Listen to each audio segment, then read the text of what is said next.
Hello, I'm Steph from idriveaclassic, and a lot of you have been watching Speedy the Standard 10 and the series of getting the £850 Standard 10 back on the road. And I know so many of you have enjoyed it because I've seen the questions coming in, I've had emails, I've had so many wonderful stories of people's childhoods, people's first cars, and I've enjoyed every single anecdote that's been shared with me, whether we've met at a show, we've met in a car park, perhaps even bumped into each other online. There have been such great stories coming out and I've really enjoyed it.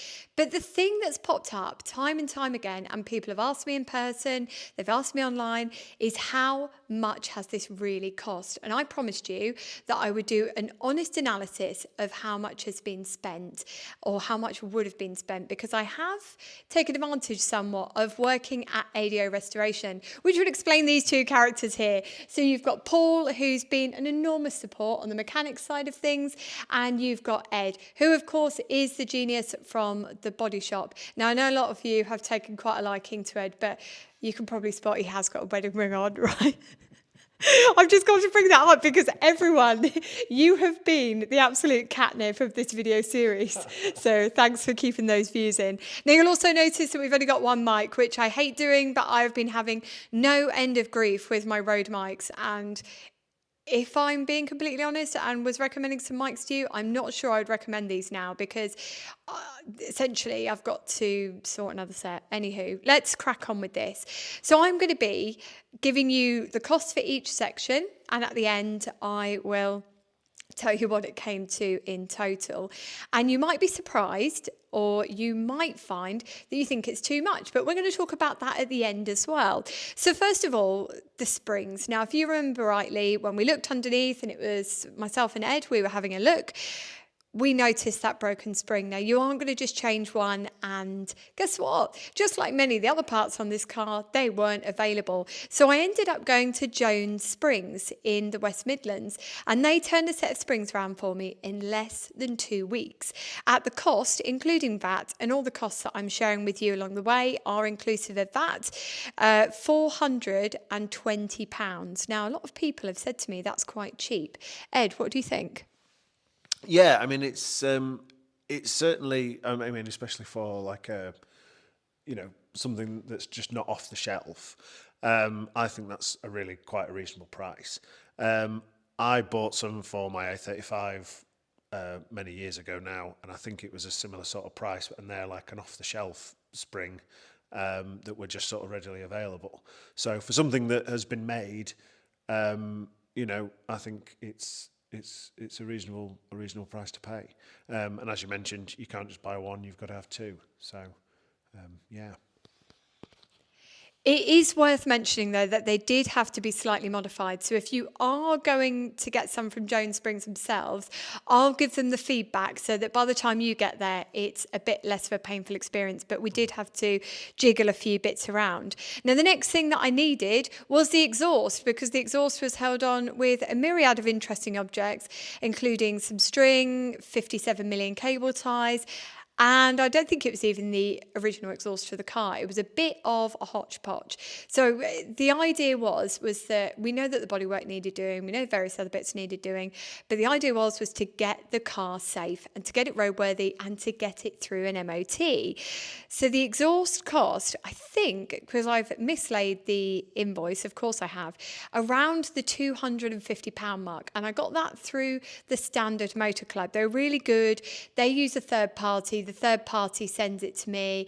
Every lost it along the way. Totally not the fault of the club or the people that supplied the exhaust, but it did add about 17 grey hairs to my head because I thought, if I don't get to this show because of the exhaust, I am going to flip. We got a myriad of other parts from the club as well, which included do you remember the pay-in gasket that we used when we did the cylinder head? There was the windscreen rubber. I know that you all really enjoyed watching that. By the way, some people said, oh no, I wouldn't have done it like that. I would have done it with string. But a really nice man came up to me at the NEC and said, we used to fit them like that. So I think we weren't too far off the track with that one. We had spring bushes, we had the oil seal, and we had a load of other bits and pieces that needed to be just chucked in and sorted out. And that came to, again, around I think it was about £230, £250 mark, because my club order was nearly £500. But I thought, well, it is what it is, isn't it? You know, all these people that say, oh, you can cut corners here, you can cut corners there. I cut corners at what cost? Am I going to die in an accident? Am I going to put an unsafe car back on the road, something that's not roadworthy?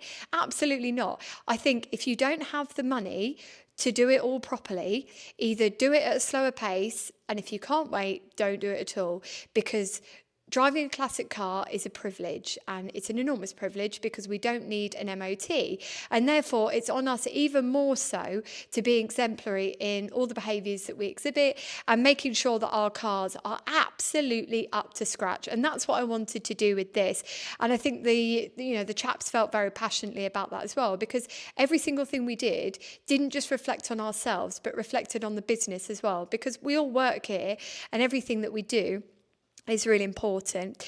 So of course we saw the man upstairs. We saw him in the last video where we took him the cylinder head, and he only charged me for all that activity. And bear in mind, as he said to you all, he made the Paul, what's it called, that thing that he Fly cutter. the fly cutter. Yeah. He made that fly cutter for doing the job, and still he only charged me £50, which I will be honest, I think was probably mates rates. He was actually really sweet, and he said, oh no, you don't have to pay me. I said, well, you can't pay the bills on favours, so you're going to take, at least an hour's labour off me. So in the end, he accepted £50. So if you were going out to do that yourself, maybe budget up to 100, and then if you don't spend the 100, well, guess what? You've got enough for a round at the pub afterwards, because costs do vary where you are in the country. Now, the next thing on the list is the thing that everybody has asked me about. And I'm going to be passing the mic over to Ed, because Ed, I budgeted somewhere in the region of £500 to £700 for the welding, because of course you did do a lot for me outside of hours. Talk through us on the welding, and also, if you can and you wouldn't mind, talk through the variation in costs between doing it on a car where you can readily get the panels, things like Minis, Morris Minors, MGs. MGOC spares are amazing. If you've got an MG, they've just got everything, so you can get it all there, versus the standard where you had to make the panels. Yeah, I mean, variation. Yes, I did have to make the panels, but they were very simple. Well, to me they were. So really, the bits of steel that we used, the actual cost of the steel itself wasn't a lot of money. If, say, you were buying a wing for a Mini, for example, a heritage wing will set you back about £100. So that's, 2 hours labour plus that for us. So really, the panel wise, if you can make it and you don't need to buy an entire panel, then yes, you can save money by buying a sheet of steel and cutting bits and pieces out. But, for something that isn't available, there isn't any other option. So yes, I had to, use labour to make the panels, but yes, they weren't available. And if they were available, would we have saved money because we didn't have to buy, say, you could only buy one side of the car in like a full floor pan. That's going to be quite costly for just cutting off the back and welding it in. And it probably wouldn't fit, would it? There's a lot of stuff available, and you'd buy it, and you'd spend not the same amount of time as you would making it, but you would spend quite a deal of time making it fit. Yeah. So. Yeah, I mean, even the heritage panels we have to faff about with, Paul and I will be scratching our heads thinking, why isn't this fitting this time? There are certain, again, Minis is a great example because we've done quite a lot of them and everything's available. We now know what we can buy and when we buy it, we have to modify it. So, straight away we can go, right, we'll buy this and we have to cut that bit off because that never fits. And, it gets easier the more and more you do. But yeah, certainly with a lot of early cars or pre-war cars or whatever, you're not going to get anything. And so, yeah, the only option is to make it. Yeah, I think that's kind of the only real variation. In terms of actually doing the work, as I said in the video, you know, you cut it out and you weld it in. So you've got to weld each side of it. So try and make it an easy shape to weld. You know, if you're doing it yourself, don't think, you know, oh, I've got to use this entire panel and I've got to weld it in here and here and here. Think about it, you know, if you've bought something like a floor pan and you just need a corner, think how you can make your life easier by not using an entire panel, because it might not fit very well, as Paul just said. So cut out the bit that you need, you know, cut it to a shape that's easy to weld, easy to fit to the car, and then you help yourself out, save a bit of time there.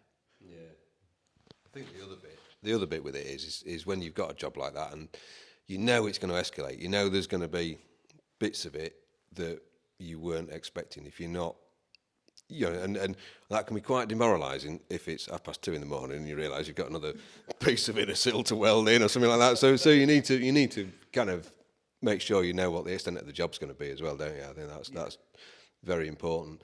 If you're for keeping your enthusiasm alive more than anything else, isn't it? Yeah. No, I think that's it. I think,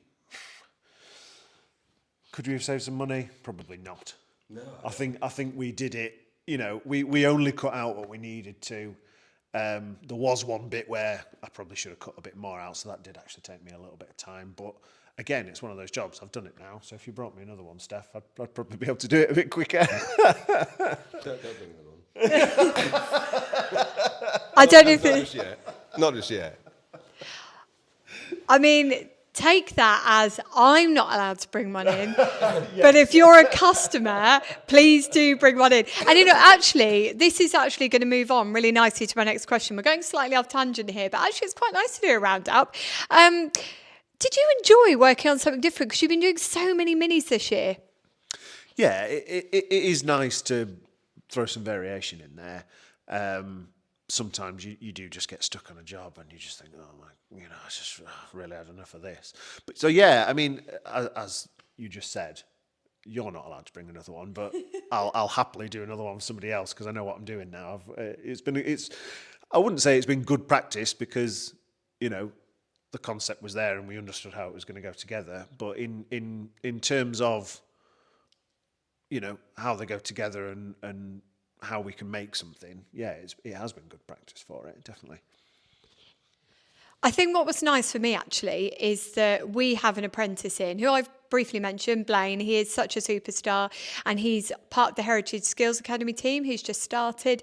And it was really nice actually because it felt like it was something that we could really get him stuck into. And I think it was a good confidence builder for him. Did you really enjoy getting him involved in it? Yeah, definitely. I mean, like you say, for him, he's learning, he's starting out. So for me to be able to sort of sit with him and go, right, this is going to be different to what I've been showing him how to weld minis together, to show him this is how you can do this.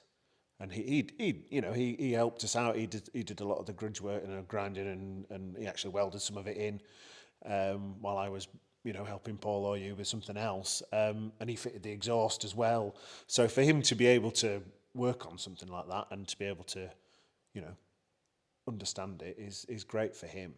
And yeah, he grafted that, didn't he? He worked late. Yeah. I mean, he worked when we were working. He didn't sort of like, see you later, I'm off. Yeah. You know, it was good. That is one thing I will say, actually, is that we hear a lot of people moaning on Facebook and moaning online, and they say, oh, the kids of today are so lazy, or the kids of today don't want to work.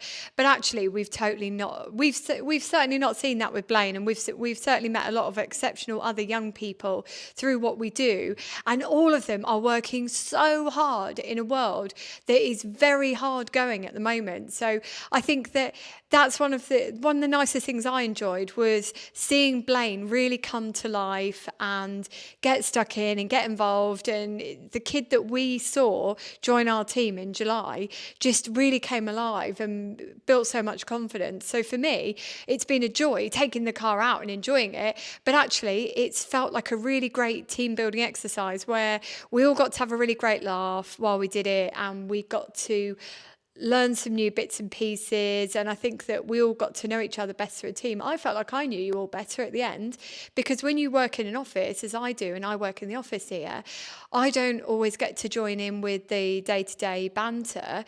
And actually being in there and being with you all at close proximity, I felt like I had a really good time. That's true, is it? Well, I'm not there 24/7. I certainly join in though. Now, Paul, you're in the hot seat. Mechanics hours, I've put in £500. And I know a lot of you are probably going to be asking what the labour charge is here. The labour charge at present, so in the new year, it will be reviewed as it always is. But at present, I have been running on the 2024 rate, which is £50 plus VAT. And for those of you watching from abroad, that in layman's terms means if you're not putting it through your business, you are paying £60 an hour. So, Paul, talk to me about the mechanics side of things. What did you enjoy doing the most? I think it's just nice to do something different, isn't it? I think change is as good as the rest, isn't it? So it was interesting to see. Sorry, I'll take that. It was interesting to see the Triumph engine. Because I've worked on them before, but not on a real early one like that. And there were some interesting features of that. I think the process was a little bit disjointed because obviously we work on a principle that one of us has a car that we're working on, and we bring that in, and we have a spare evening, and we do a bit on each other's cars. So it got a bit disjointed, and we were pushing it in and out, and you spend an awful lot of time manoeuvring it around without actually working on it. But so we've kind of priced this if it was put on the ramp and then just gone at it wholesale. And it probably took us longer than that, to be honest, because we were, working tired, working, in difficult corners of the workshop, and working through the night when we were very tired. But it's a nice little car. It was interesting to work on. It was nice to sort of go through a car that you're not all that familiar with and try and find everything that was wrong with it. So, yeah, I enjoyed it. Well, I must say, they must have done a really good job because the car passed its MOT first time. Now, I've not put that cost on here, but that's an extra £50 if you wanted to do that, because that was, a choice I made. I've not actually totted it up, but I mean, yeah, I know. Okay, right. I've just mentally added £50 on. You can tell it I'm tired because I'm like, Anyway. It passed MOT first time. The MOT tester was really impressed with it. There were no advisories across it whatsoever. And mechanically, it must have also been pretty bob on, because I've now done over 500 miles, and touch wood, or should I say touch this giant fur hat, I haven't broken down. Probably break down on the way home now. But it's all been going really, really well. There's a few other bits to do. Now, I have been tapping into, for my new bits, 8 and 10 spares. So you can find it if you Google just 8 and 10 spares and put in like standard 10. And the guy called Tony runs it. Now, I was talking about him the other day, and I was saying that if you tell him that it's your daily car, he's really quick to get everything out. And I've been really impressed, actually. So he sent me some, what did he send me the other day? I don't know. What was it? Was it the front? Oh, the front wheel bearings. I've still got to do them. Yeah. Another job for me and Paul to do. But do you know what? It's been so busy at work, which is a really great thing, because we've got some fantastic cars, fantastic customers. But due to a bit of staff illness, due to the exceptional workload, we've kind of put everything on hold on our own cars until the new year. This is also a really great time for me to tell you that Ed has bought something blind from Sweden. Ed, tell us what our next project's going to be. Yeah, so I'm a bit of an ADO 16 fanatic myself, having had quite a few of them over the years. I was really wanted something quite special. Are we revealing it now? Are you going to say? Are we going for it? Yeah. So I've managed to find a Mark 1 Morris 1100 estate with 64,000 kilometres on it from new. And I'm very much looking forward to that arriving in the new year. So it is worth saying that I know a lot of you are big ADO 16 fans, including my lovely friend David Shadbolt, who watches these videos. He's got that beautiful MG that we featured earlier this year. So we will be featuring that. We'll do a reveal video when it arrives. We'll show you getting bits done on it, and we'll show you the test drive as well, because it takes a lot of guts to buy a car blind, but it takes even more guts to buy a car blind from Sweden, where you've only seen it on FaceTime. I will say blind as in I did see lots of pictures and had a video walk round. It wasn't blind as a case of I just sent a man in Sweden some money. Don't do that. You could. Variety's a spice of life. I mean, yeah, you could, but I don't know whether you'd actually receive anything if you did that. We should also probably say as well that we had some help from Adam from Living with a Classic, really lovely man. But again, we're going wildly off tangent, and that is something to look forward to in 2025, because a lot of people have been asking what is coming. A lot of people are asking for the date of Rusterville as well. Oh yeah, do you remember that Clubman estate that we drove? Paul, tell us, what are we going to be doing for your landmark birthday? I don't know what we're going to be doing, Steph. We're putting it back on the road. Paul's being very pessimistic. Lots of welding. Yeah. Is that my treat? Yeah. Is it? All right. So we're going to be actually doing it rather than just sitting upstairs leaking oil. It has got a bit of a catastrophic oil leak. But anyway, this is where we're up to. We've also, I also spent £120 on brakes. So that was various bits and pieces. I just clumped the cost in together there. But bear in mind, there was a lot of time spent on those brakes. There were tyres, which came in at around £200. And I've included a fitting charge on those as well. Although I should say a massive thank you to Freddie, because he did those for me totally free of charge. He sorted all of that for me. So thank you very much, Freddie. It pays to know men in useful places. And then oil as well. So it needed some new oil. Oh, that was another thing I bought from the club. Bought the oil filter. Forgot about that one. But anyway, as I said, it was a load of miscellaneous items. Oil was £36. I was using Miller's oils, purely because that's what we've got at work. And the grand total is, can you do me a drum roll, please, of some sort? Is, including the MOT, £2,376. If you're wondering where that random 6 comes in, by the way, it's on the oil. Now, you might say to me, Steph, look, the car's not worth that. But here's the thing, it is, because I can't begin to tell you how invaluable a reliable classic car is. That's the first thing. And number 2 is I personally think, and I'm going to ask these two as well what their thoughts are, is I would rather take on a cheaper car and spend the money putting it right myself, because I know that the work is done properly. I know the parts used are the proper parts. I know they're not pattern parts. I know that floor isn't bodged. I know the exhaust is the proper one from the club. And I know most of all that the brakes are absolutely perfect. And that for me is worth more than ending up with a car at the end of the process that probably I've spent, I would say, in the region of £500, £750 more than the car is worth. But who's to say that that is the biggest thing going? Because you know what? Everybody goes, well, not everybody, because that's a sweeping generalization, but I see so many people go through life saying, oh, that's worth that, that's worth that. But you know what? A classic car is worth so much more than what your insurance valuation is. And if you really only go on what it's worth on paper, then you probably aren't in it for the right reasons, or you're just one of those people that collects them and puts them in an airtight unit. Because the joy of classic cars and the joy of spending money on them is that you get so much more than just a vehicle to get you from A to B at the end of it.